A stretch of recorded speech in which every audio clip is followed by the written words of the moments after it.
2020년 7월 28일 LA 온누리교회 가정에서 함께하는 영상 새벽 예배입니다. 오늘은 로마서 3장 21절에서 31절까지의 말씀을 본문으로 율법이 아닌 은혜로 가능합니다 라는 제목으로 말씀 전해주십니다. 그러나 이제는 율법과 별개로 하나님의 의가 나타났습니다. 이것은 율법과 예언자들이 증언한 것입니다. 하나님의 의는 예수 그리스도를 믿는 믿음으로 인해 믿는 모든 사람에게 주어집니다. 거기에는 차별이 없습니다. 모든 사람이 죄를 지었으므로 하나님의 영광에 이르지 못합니다. 그러나 그리스도 예수 안에 있는 구속으로 인해 하나님의 은혜로 값없이 의롭다는 인정을 받습니다. 하나님께서는 이 예수를 속죄 제물로 내어주셨습니다. 의롭게 되는 것은 예수의 피를 믿음으로써 이루어집니다. 이는 하나님께서 오래 참으시는 가운데 과거에 지은 죄를 간과하심으로 그분의 의를 나타내시기 위함입니다. 지금 이때에 하나님께서 그분의 의를 나타내신 것은 자신이 의로우시며 또한 예수 믿는 사람들을 의롭다고 인정하시는 분임을 나타내시기 위함입니다. 그렇다면 자랑할 것이 어디에 있습니까? 전혀 없습니다.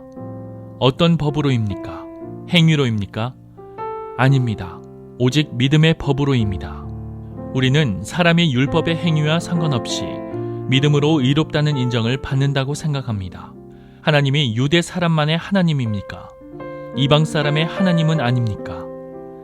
진실로 이방 사람의 하나님도 되십니다. 할례받은 사람도 믿음으로 인해, 또한 할례받지 않은 사람도 믿음으로 인해 의롭다고 인정하실 하나님은 한 분뿐이십니다. 그러면 우리가 믿음으로 말미암아 율법을 파기합니까? 결코 그럴 수 없습니다. 오히려 우리는 율법을 굳게 세웁니다. 할렐루야, 화요일입니다. 오늘도 주어진 이날 주님의 이름을 찬송하며 예배의 자리로 나아가기 원합니다.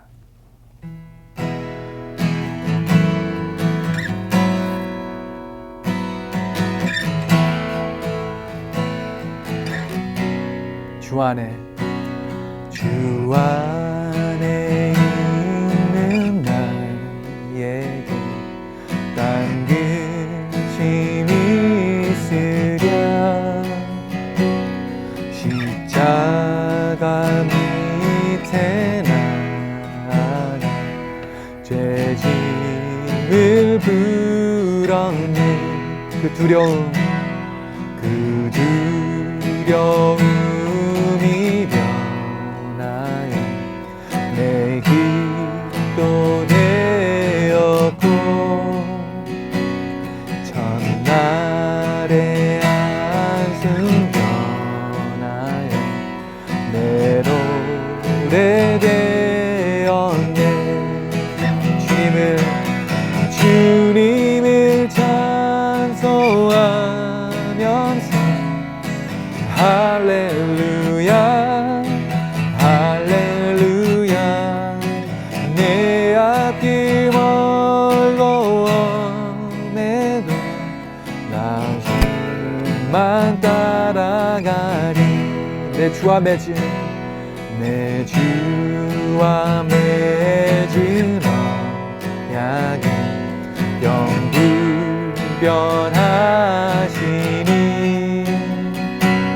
그 나라 가기까지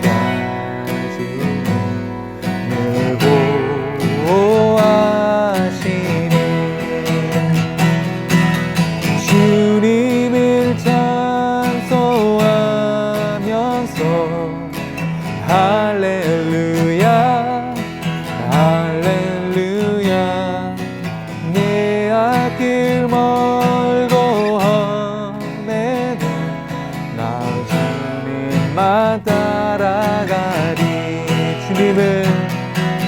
주님을 찬송하면서 할렐루야 할렐루야. 내 앞길 멀고 험해도 나 주님만 따라가리. 나 주님만 따라가리.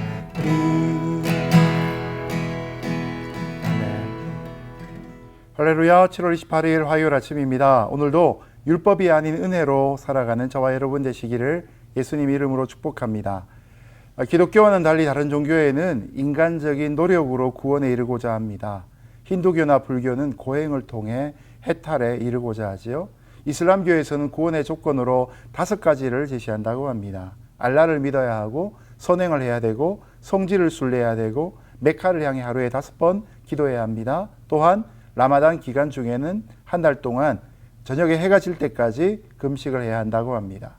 자, 이렇게 열심히 수고를 하면 마음에 확신과 구원에 대한 감격이 있을까요? 오히려 이런 분들을 보면 알라 신을 두려워하고 재앙이 임하지 않을까 불안한 모습을 발견하게 됩니다. 인간의 노력과 공로는 절대 구원에 이를 수 없고 노력을 하면 할수록 더 깊은 절망의 수렁에 빠져들 뿐입니다. 행위로 하나님 앞에 의롭다함을 얻을 육체가 한 사람도 없고 모두가 다 심판의 대상이기 때문입니다. 그러나 오늘 말씀에 보면 이런 절망적인 상태에 있는 인간들에게 하나님이 구원의 길을 열어놓으셨다고 말씀합니다. 저도 여러분도 함께 이 구원의 길을 묵상하며 나아간 하루 되시기를 예수님 이름으로 축복합니다. 그러나 이제는 율법과 별개로 하나님의 의가 나타났습니다. 이것은 율법과 예언자들이 증언한 것입니다. 하나님의 의는 예수 그리스도를 믿는 믿음으로 인해 믿는 모든 사람에게 주어집니다. 거기에는 차별이 없습니다. 21절 말씀을 시작하면서 바울은 그러나 이제는 이라고 말합니다. 그러나 이제는 바로 하나의 전환점을 알려주고 있는 것이죠. 지금까지 서술한 율법의 세계에서는 죄가 무엇인지를 밝히고 정죄하는 것이었습니다. 이렇게 그냥 끝이 난다면 여러분 세상이 얼마나 비참하겠습니까? 그러나 이제는 죄의 용서가 있습니다. 이전에는 진노의 심판이었지만 그러나 이제는 구원의 희망이 있습니다. 이것이 바로 21절을 시작하는 바울의 마음입니다. 율법의 세계에서 은혜와 사랑의 세계로 어떻게 전환될 수 있습니까? 율법 외에 하나님의 한 의가 나타남으로 이것이 가능합니다. 율법과 예언자라고 되어 있는데 원래 개역 성경에는 율법과 선지자라고 되어 있지요. 율법과 선지자는 바로 구약 성경 전체를 말합니다. 하나님의 한 의는 이미 구약에서 증거를 받은 것입니다. 그러나 율법과는 별도로 나타났기 때문에 율법의 구속을 받지는 않습니다. 이것은 예수 그리스도를 믿는 자에게 내리는 의롭다고 하시는 판정을 의미합니다. 율법에 따라서는 죄인으로 발견되지만 그러나 하나님의 또 다른 한 의는 우리는 예수님 안에서 의롭다고 판단해 주신다는 것이죠. 마치 사형수가 특별 사면을 받는 것 같이 하나님이 심판날에 있는 사형수에게 어느 날 무죄의 선고를 내리신 것입니다. 게다가 더 놀라운 것이 하나 있는데요. 이 은혜는 예수 그리스도를 믿는 모든 사람들이 다 받을 수 있다는 것입니다. 제한된 것이 아니라 모두에게 주어지는 것이죠. 인종과 신분, 지위와 성별을 막론하고 예수님을 믿는 누구에게든지 차별 없이 이 은혜가 임합니다. 실로 이것은 놀라운 하나님의 은총입니다. 이것이 엄청난 은혜이지만 그러나 말씀을 보면 너무나 쉽고 단순합니다. 겸손하게 저와 여러분의 마음의 문만 열면 됩니다.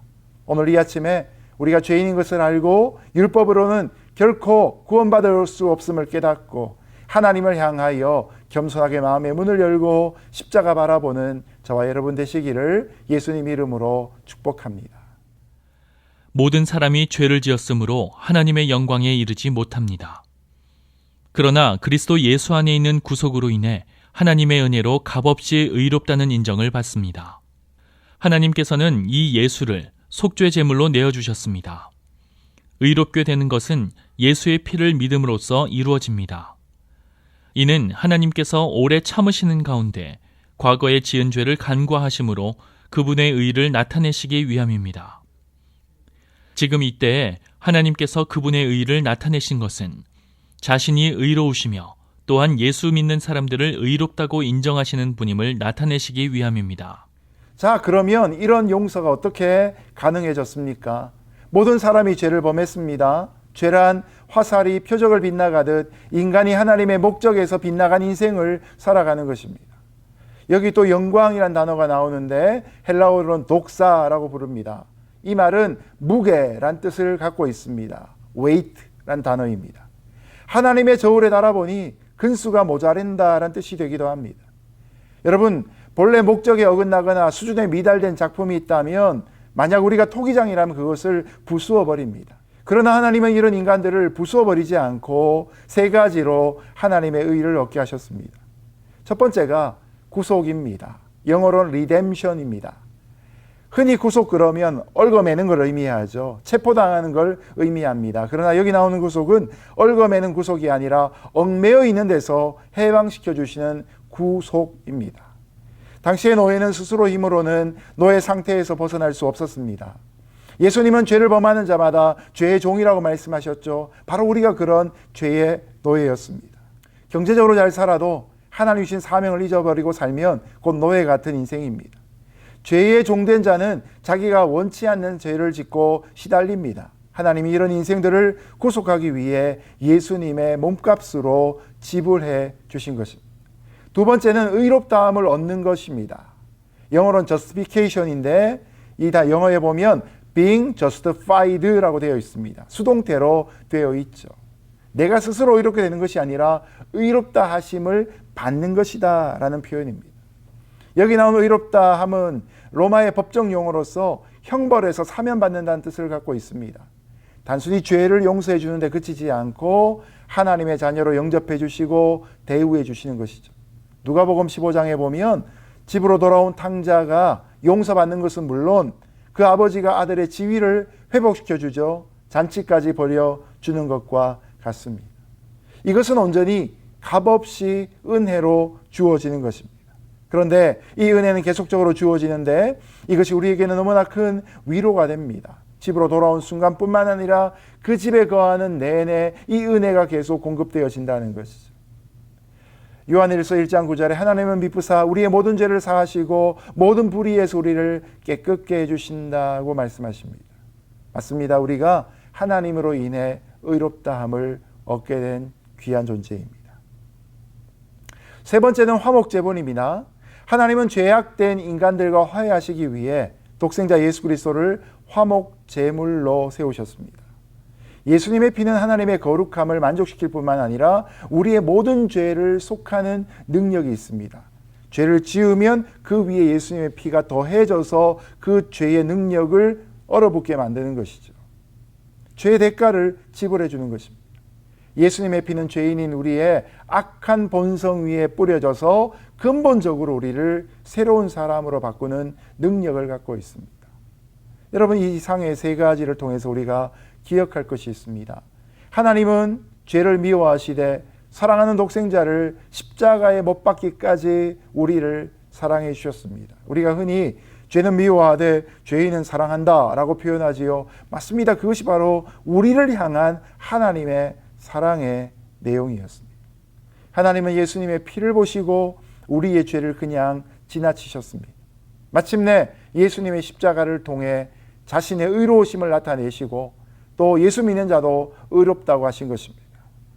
첫 번째, 우리가 구속을 받았습니다. 두 번째, 의롭다함을 얻었습니다. 세 번째, 화목제물이신 예수님의 대가로 우리는 오늘도 의로운 삶을 살아가게 된 자유자가 된 것입니다.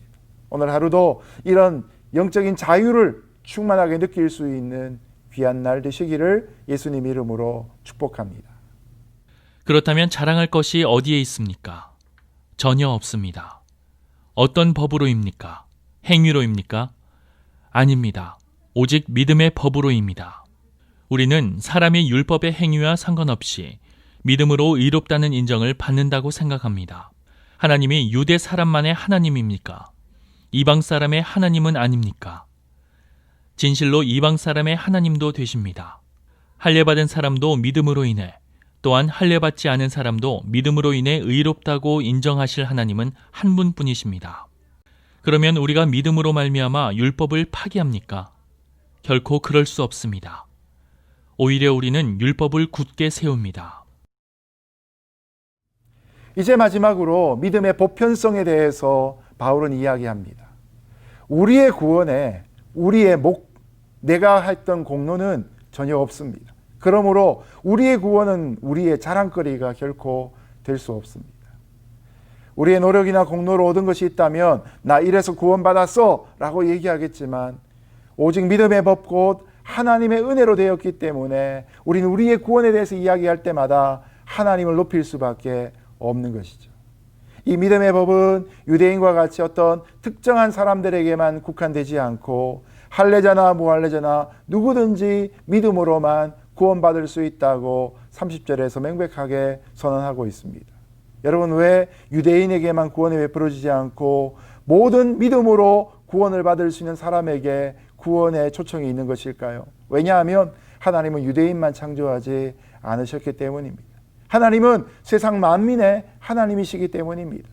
세상 만민을 구원하기 위해 하나님 유대인을 택하셔서 그들을 복의 통로로 삼으셨던 것이죠. 그러므로 오늘날 우리가 구약 때문에 유대인에 비해서 열등감을 가질 필요 전혀 없습니다. 바로 예수님이 우리 앞에 오신 하나님의 아들이라는 사실을 믿을 때 우리 세계 만민 누구든지 하나님의 백성으로 구원의 자리에 초청받았음을 깨닫고 살 필요가 있는 것이죠. 오직 믿음이라고 하는 이 로마서의 주제를 강조하다 보면 율법은 아무 소용이 없는 것 아닌가 그런 생각이 들기도 합니다. 그러나 오늘 이 말씀에서 바울은 믿음의 법이 도리어 율법을 굳게 세운다고 31절에서 말하고 있습니다.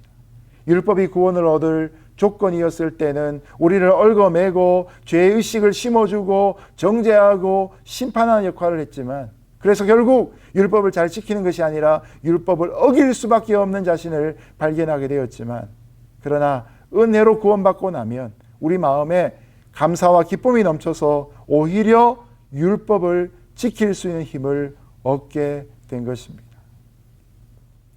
은혜로 구원받은 후에는 심령의 감사와 기쁨이 넘쳐 율법을 지킬 수 있는 진정한 자유함을 주신 하나님을 찬양하는 귀한 하루 되시기를 예수님 이름으로 축복합니다. 이제 말씀을 맺겠습니다. 율법은 이른바 몽학 선생입니다. 아이가 어릴 때 학교 데려다 주고 학교에서 공부 잘하도록 도와주는 튜터 역할을 하는 그런 몽학 선생의 역할이 바로 율법의 역할입니다. 우리가 율법으로는 구원받을 수 없다는 사실을 분명히 깨닫게 됩니다. 그리고 절망하게 됩니다. 그러나 그 율법 너머에 바로 복음이 있습니다. 하나님의 은혜가 있습니다. 그 하나님의 은혜와 복음을 믿을 때 우리는 하나님의 의에 이르게 되고 구원을 날마다 누리며 살아가게 됩니다. 죄의 종에서 하나님의 자녀로 우리를 바꿔놓는 이 복음의 영광을 오늘 모든 성도들이 개인의 삶에 체험할 수 있기를 예수님의 이름으로 기도합니다. 함께 기도하겠습니다. 고맙고 감사하신 하나님 아버지, 나름 의인이라고 스스로를 자랑하지만 그것은 우리의 진정한 본 모습을 깨닫지 못하는 어리석은 자의 독백인 것을 고백합니다. 하나님 앞에 돌아와 율법 앞에 설 때에 우리는 죄인인 것을 고백하지 않을 수가 없습니다. 그럼에도 불구하고 예수님을 보내셔서 이 땅 가운데 이루신 하나님의 놀라운 구원을 인하여 우리가 하나님의 백성으로 발견될 수 있게 하신 것을 감사합니다. 그러므로 오늘도 하나님의 소원을 이루는 주의 일꾼 되게 도와주시고 이 땅에서 교회를 섬기며 가정을 세우며 세상 가운데 하나님 나라 역사할 수 있도록 돕는 귀한 통로 될 수 있도록 저희를 사용하여 주옵소서. 예수님 이름으로 기도드렸습니다. 아멘.